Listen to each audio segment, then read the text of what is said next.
აფხაზეთის ავტონომიური რესპუბლიკის მთავრობის თავმჯდომარე გიორგი ჯინჭარაძე ვალერი არქანიას სახელობის არტ-გალერეაში აფხაზეთიდან იძულებით გადაადგილებულ წარმატებულ ახალგაზრდებს შეხვდა. შეხვედრა კითხვა-პასუხის ფორმატში წარიმართა, სადაც მთავრობის თავმჯდომარემ ახალგაზრდებისაგან წამოსული ინიციატივები, იდეები და ხედვები მოისმინა. გიორგი ჯინჭარაძემ სამშვიდობო პროცესებში ახალგაზრდების განსაკუთრებულ როლზე ისაუბრა. აღნიშნა, რომ დევნილი ახალგაზრდების მხარდაჭერა აფხაზეთის მთავრობის ერთ-ერთი უმნიშვნელოვანესი პრიორიტეტია.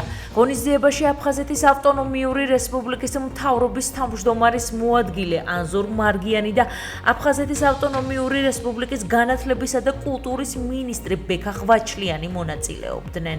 ჩვენ გავეცანით სხვადასხვა გამოწვევებს, მათ დააფიქსირეს თავიანთი მოსაზრებები, რაც ჩვენთვის ძალიან მნიშვნელოვანია სამომავლოდ. აუცილებლად აფხაზეთის მთავრობა გაეცნობა მათ მიერ წარმოდგენილ ინიციატივებს, ხედვებს, რჩევებს და აი ამ ფორმატში ჩვენ ძალიან კარგ ინიციატივებს განვახორციელებთ. დღევანდელმა შეხვედრამ საკმაოდ კარგად ჩაიარა ბატონ გიორგისთან. ბევრი პრობლემა გაუზიარეთ, რომელსაც მართლგულად მოусმინა, ასევე ბევრი კარგი იდეა შევთავაზეთ. დიდი მადლიერია რომ აფხაზეთის განათლებისა და კულტურის სამინისტროსი, რადგან კარგი აკადემიური მოსწრების საფუძველზე სტიპენდიას გვაძლევენ. შესაბამისად, ეს მართლა ძალიან დიდი мотиваციაა ჩვენთვის და ძალიან კარგი იქნება, თუ მსგავსი პროექტები გაგრძელდება და ბევრი იქნება.